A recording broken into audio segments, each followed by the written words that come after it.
You're listening to Sean of the South, and I'm your host tonight, Sean Dietrich, and it is a pleasure coming to you live via the podcast airwaves and the radios all over the nation. This group of fine-looking gentlemen on the stage here behind me tonight, fixing to play some music for you, are the High 48s, everybody, the High 48s.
Well, Thanksgiving is coming upon us. It's inching closer to us a little bit more each day. It's in a few weeks that we will all be gathering around a big table trying to give each other diabetes with the dishes we prepare.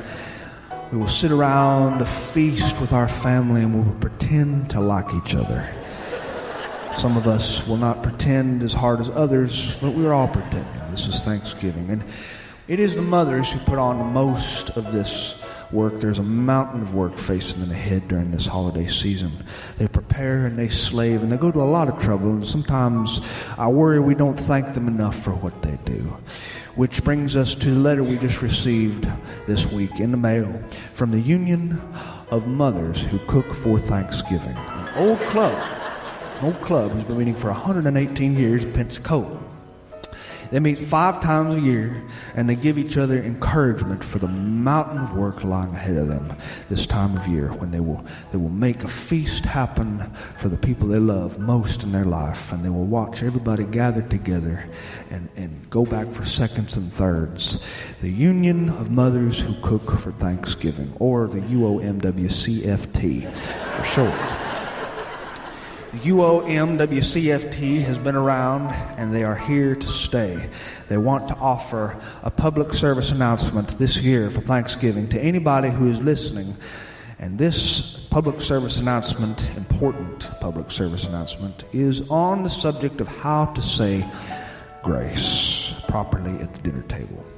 Dear Sean, writes Edna from Pensacola, Florida. Sean, if you're going to be a dignified family member at the table, you're going to need to learn how to say grace like one. We here at the UOMWCFT want the people listening to your show to know that saying grace at the table is not just a small act of talking. It is a way that we all commune together under one roof. You can tell a lot about a person by the way they ask the blessing at the table. That's because there are more wrong ways than right ones to say it in this part of the world. For example, Sean, I feel it is my duty here as a representative of the UOMWCFT to say that poems and rhymes are prohibited at the dinner table. They are quite improper. Now, my son learned this the hard way, Sean. I will never forget it. He sat at my Thanksgiving table, and I asked him to say grace as a rite of passage in his young life. And he stood up and he said, oh God, bless this food before us set. It needs all the help that it can get. And that, Sean, that is how my son lost his left molar. Also, Sean, please tell everybody in your audience or on the radio that it is improper to close a prayer, especially if you are a 13-year-old boy or younger, with the word, a woman. It is always amen, Sean, always amen. Anything else would be disrespectful, and we here at the UOMWCFT want to prevent disrespect.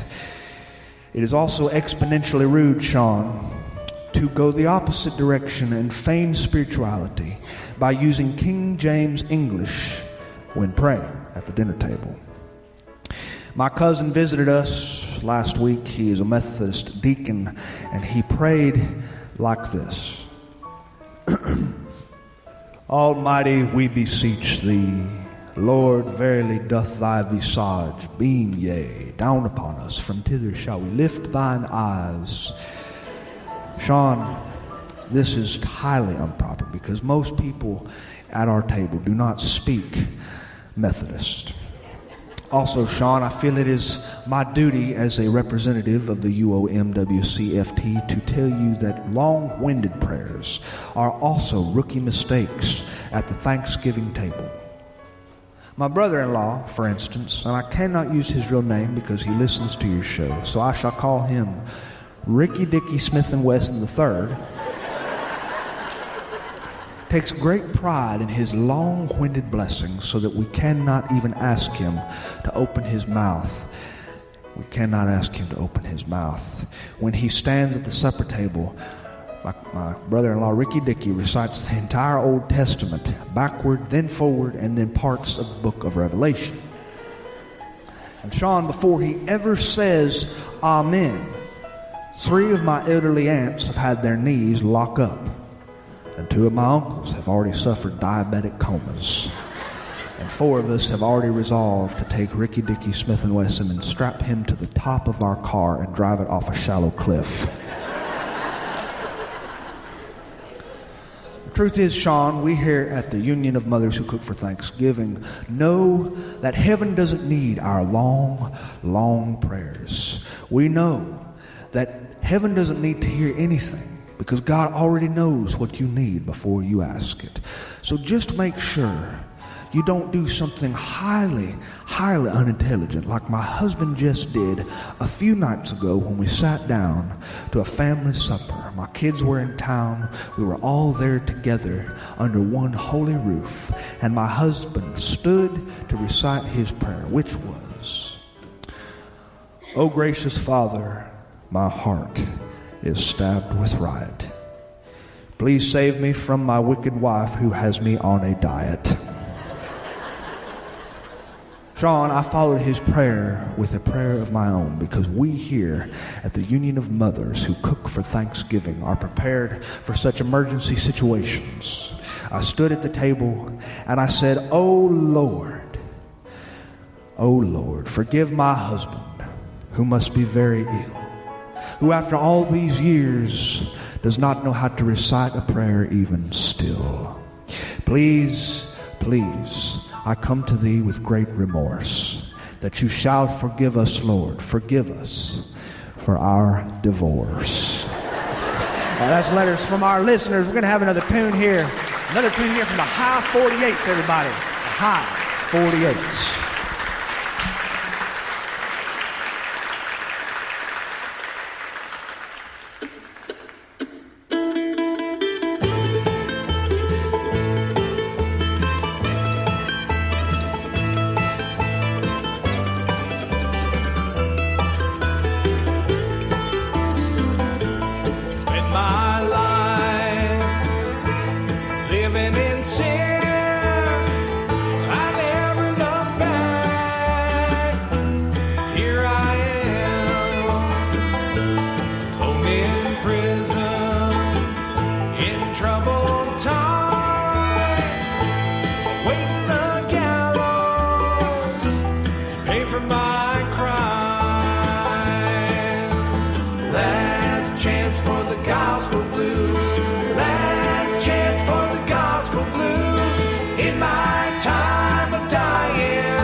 Searchlights glare, I can see my breath in the cool night air.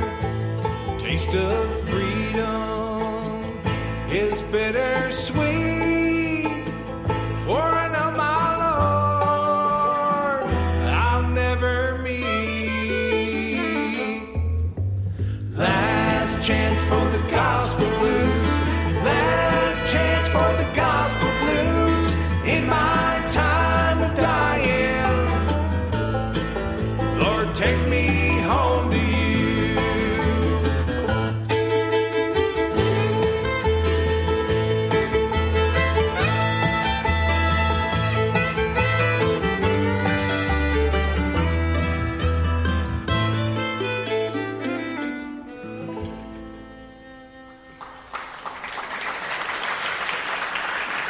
High 48s.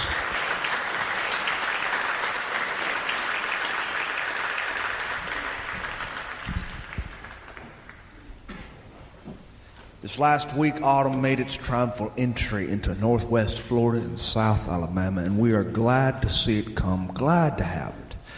Glad to have the change of weather, which is a stimulant. It makes people want to get up and move. You look outside and you can see a reduction in the population of godless mosquitoes.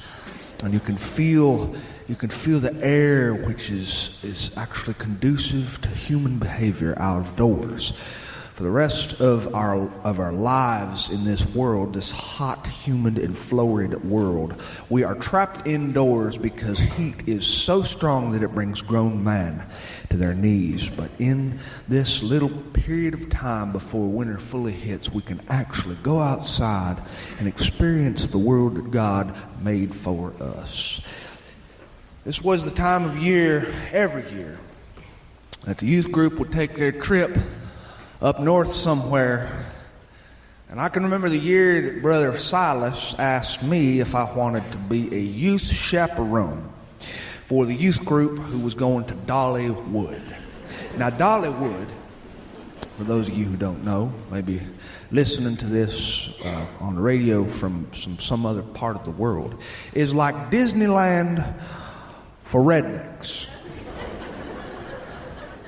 Dollywood is a glorious place. You walk through the gates and you can just feel that the people here have wheels on the bottoms of their houses. It's true. Now, I'm not going to criticize anybody because I myself live in a structure that has more mileage on it than my truck.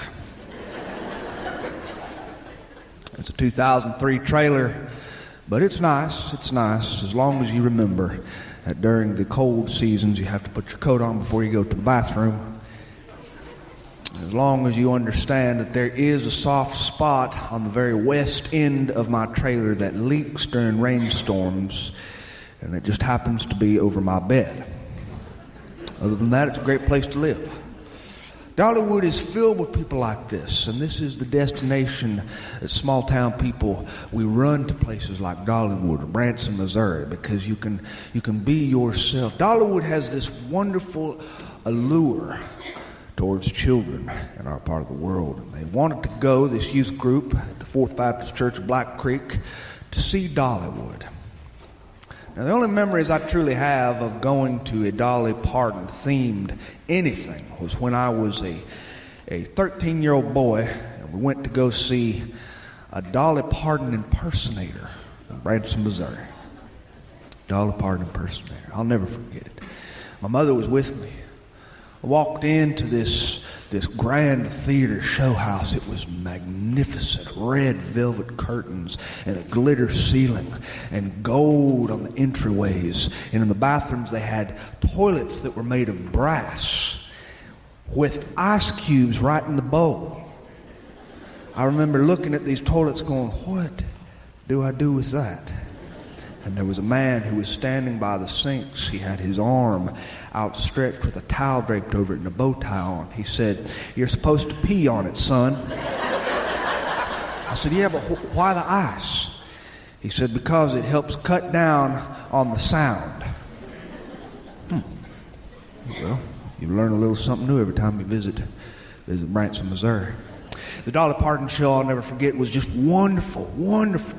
She sang all her famous songs, this impersonator who looked just like Dolly Parton. And then when the show was over, out in the lobby, the place filled up with people. And this woman with this blonde, curly-haired wig came walking out, and she wore a dress with so many sequins on her. She looked like a human disco ball. And I looked at her, and I could see her looking at me, a 13-year-old boy, and she walked toward me, one step at a time, and I lost myself watching her. I was about chest high on this girl. She came toward me and she wrapped her arms around me tight and squeezed, and I almost suffocated in her enormous attributes. My mother spotted me from across that lobby. She saw me, and I saw her mouth drop open, and her eyes became like holy fire, and she jogged toward me, and she grabbed me by the earlobe, and she yanked me away from the Dolly impersonator, and my mother started praying in tongues. And I have been a Dolly Parton fan ever since.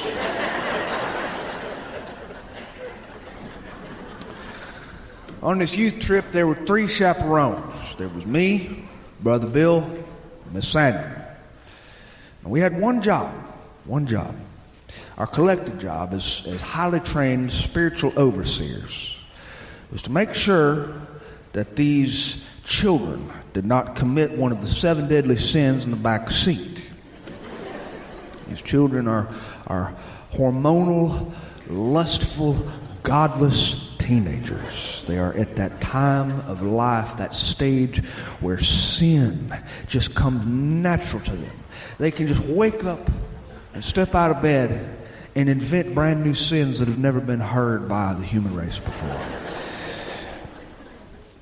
And when you put both genders together, crammed in one church van, you are bound to discover things about the human race as a whole that you would rather not know. Miss Sandra sat in the back watching the people. She served as the warden. And Brother Bill, he drove the van, and my job was to threaten. Yes, that's a very important job in a youth group. Everybody needs one person who is the threatener. And so I would say things to these people, to these children who were little humans discovering brand new ways to flaunt the good word of the Lord. I would say things like, "Get your hands off her right now, or I'm going to call your mother. So help me God, I will call your mother." Or I would say things like, "All right, Alan, Cynthia, you switch seats. Switch seats. I'm serious now. I have your mother's phone number right here. I will use it." Or I would say things like, "If you don't stop singing that God-forsaken song right now, we will turn this van around." I don't have children, but I know that the most threatening thing a parental figure can ever say is that they will turn the vehicle around. It doesn't even matter where they turn the vehicle around and point it to. As long as that vehicle turns around, that's when you know the stuff has hit the fan. Yes, sir. We had 18 boys and 10 girls and 3 chaperones. This is a dangerous ratio when it comes to youth group trips. It certainly is. 18 boys. They all grouped together. The boys huddled together and they made these smells come out of their bodies that could stop a grown man's heart. And they made sure that you knew these smells were happening while they were happening. They would announce these smells. And then once these smells had made their appearance in the van, they would rate these smells on a scale of 1 to 10.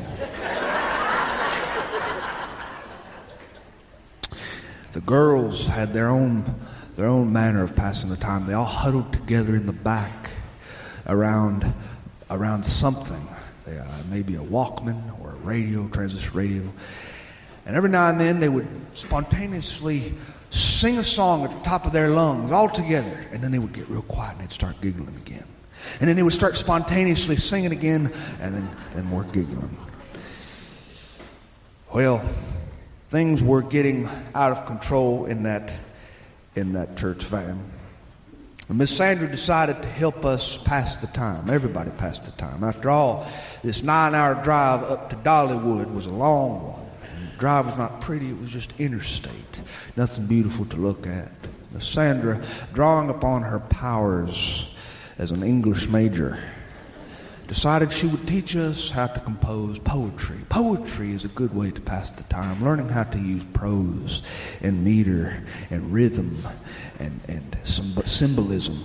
This is a good way to learn how to pass the time. You can get lost writing words on a page. Miss Sandra passed out little notebooks to the kids in the bus, and they were all really interested in what she said. She had a gift with children. Miss Sandra has 3 kids of her own.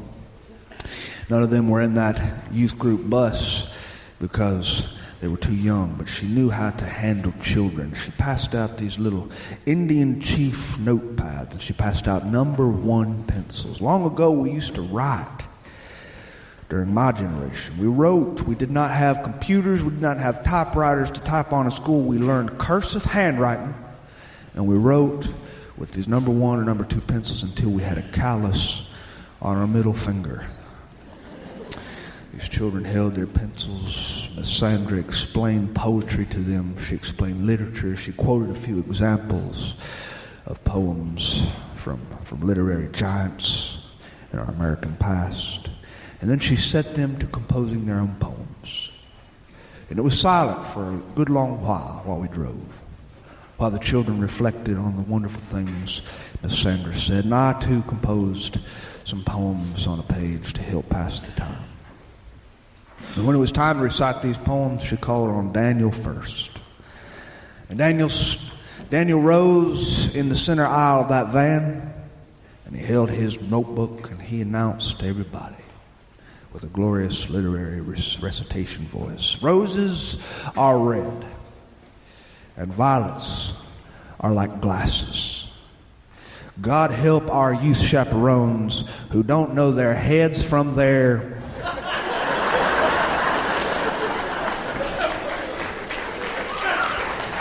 And I commenced to threatening him within an inch of his ever-loving life. And I could see Brother Bill grip the steering wheel a little bit tighter, and his face was turning white with holy rage. His teeth grit so hard I could hear one of his molars crack. And Miss Sandra said, "All right, Heather, why don't you recite something?"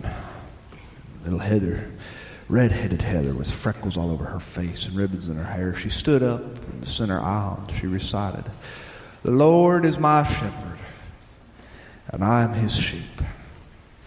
Please, for the love of God, pull this bus over because I've got to take a major pee." Miss Sandra started to lose it. I could see her trembling.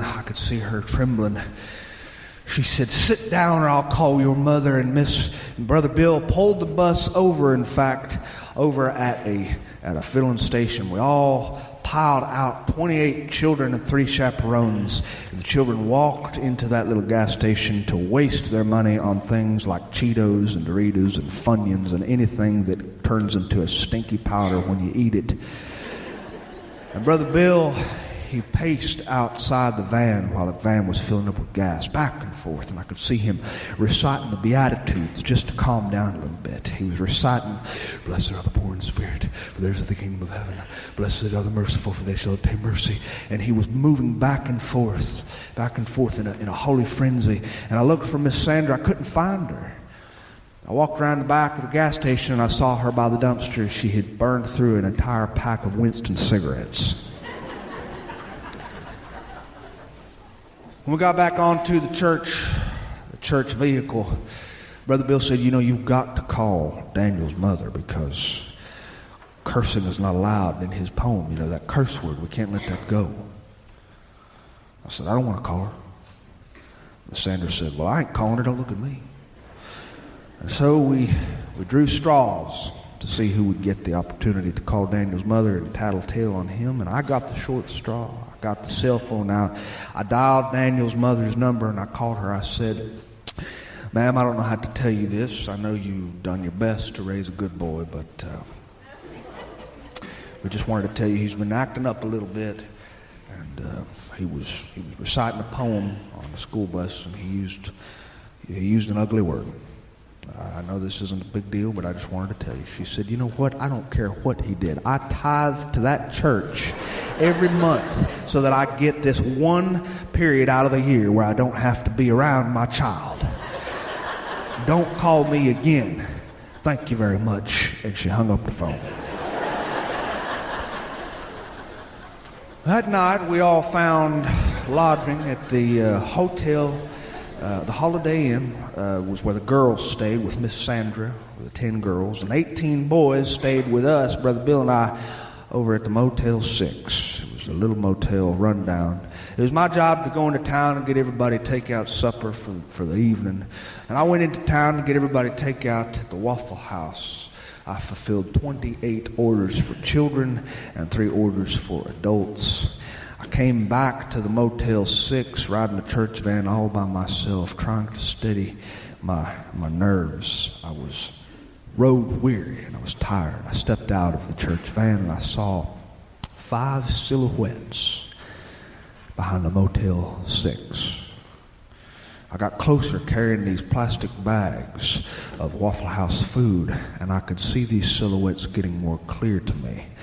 They were our boys, and in their mouths were oversized cigars about the size of firewood. They were lit on the ends, and a cloud of smoke rose around their heads. One of the boys was wearing a top hat with a flower in it, and another boy was wearing a cowboy hat. And they were talking and carrying on in low voices and laughing and giggling behind the Motel 6. I came up to them and I said, "What are you doing?" By the time I reached them, they'd already discarded their cigars. They'd tossed them behind the bushes. And the boy in the top hat removed his hat. He said, Oh, don't mind us. We came out here because we wanted to pray for the troubles and tribulations facing the Middle East. I said, I was not born yesterday. And so I called Brother Bill down. He came running down that staircase wearing nothing but a pair of Auburn, Alabama University boxer shorts.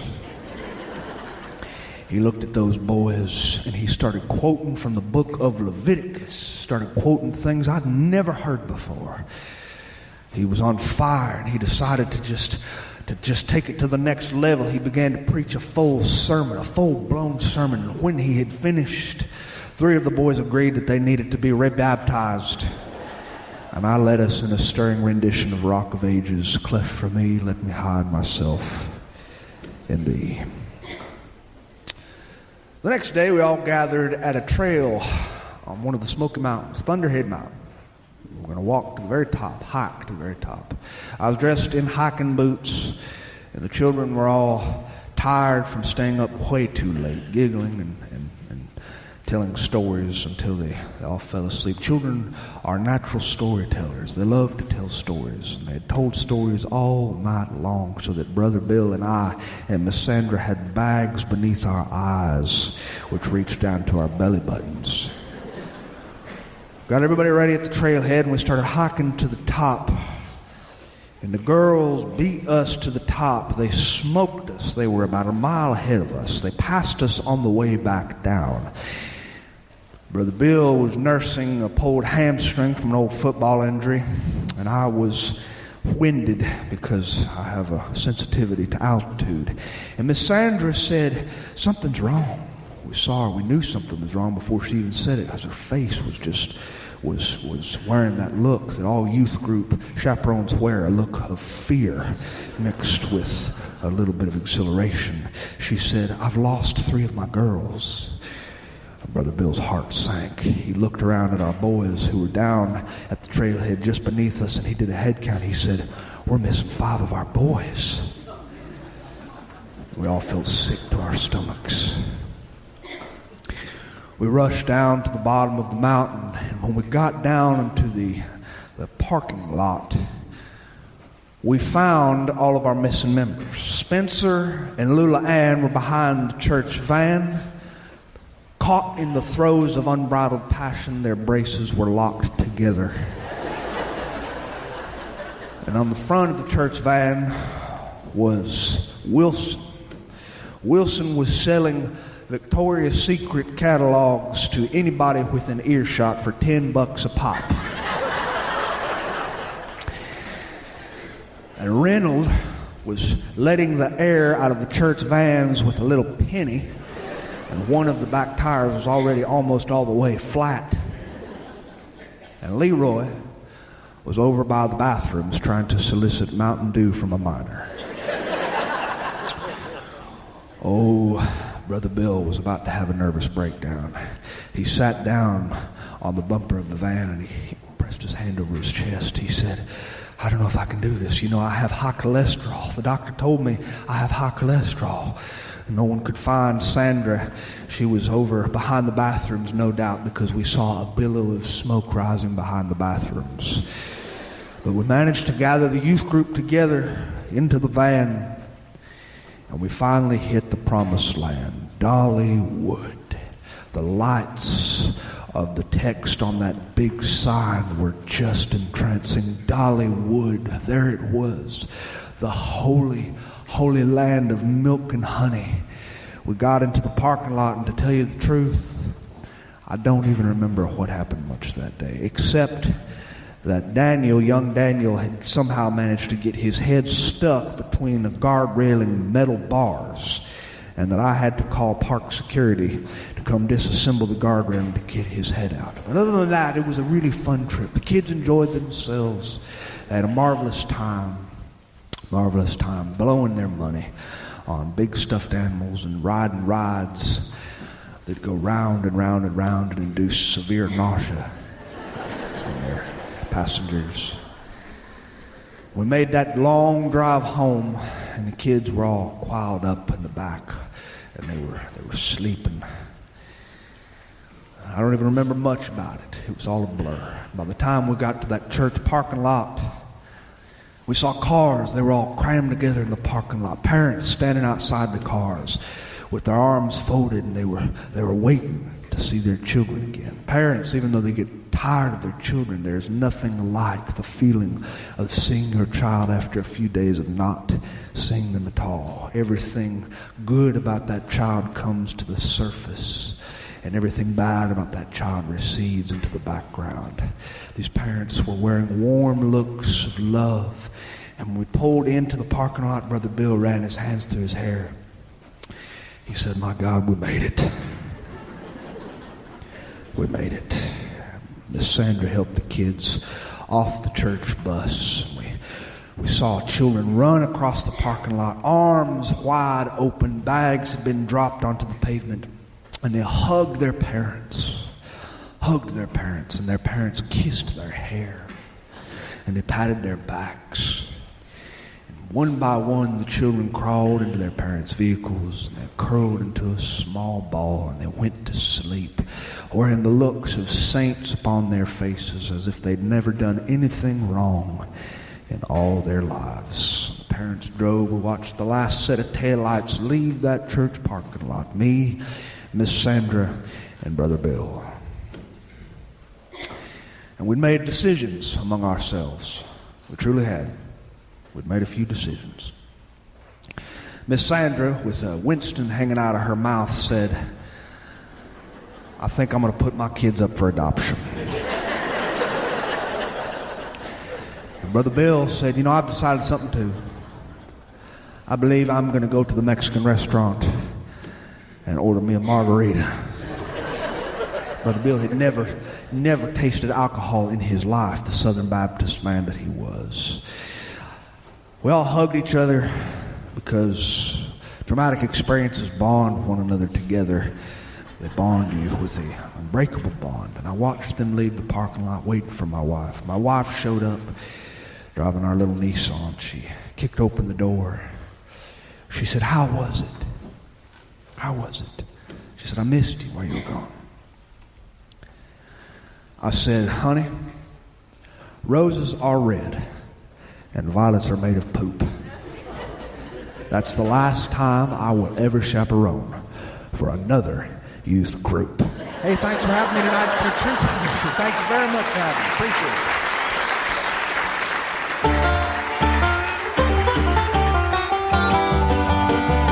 Hey, thanks for listening to Sean of the South. I've been your host today, Sean Dietrich, and man, it's been a bona fide pleasure, if I do say so myself. I hope you join us next week and maybe even the week after that if you ain't got nothing going on. That music you heard behind me today was the stunning music of the High 48's Bluegrass Band, since forming in northeast Minneapolis in 2006. These boys have been making music that combines the soulful sounds of classic bluegrass with a modern, sassy attitude.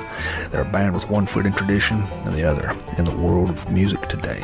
In addition to keeping a busy performance schedule, these boys are passionate about music education and in demand as instructors, teaching one-on-one, online, and in workshops around the country, including their now twice yearly Bluegrass Jam Camp for kids, the Grass Seeds Academy. Look up these guys if you get a chance, the High48s.com. You won't be sorry you did, and maybe you can even download their new album. Daddy was a bank robber. To find anything more about what I do, you can visit SeanWSouthShow.com. There you can find a complete archive of all our past episodes, the good ones and even the flops when we had no idea what we were doing. And while you're there, I hope you take the time to drop me a line because I love to hear from my friends. Tell me about your birthday announcements, wedding invitations, grandparents' anniversaries, ice cream socials, and church potlucks, and I'll do my best to read them over the air because I love to do that sort of stuff for my friends. And speaking of friends, if God is watching us, the very least we can do is be entertaining. Adios.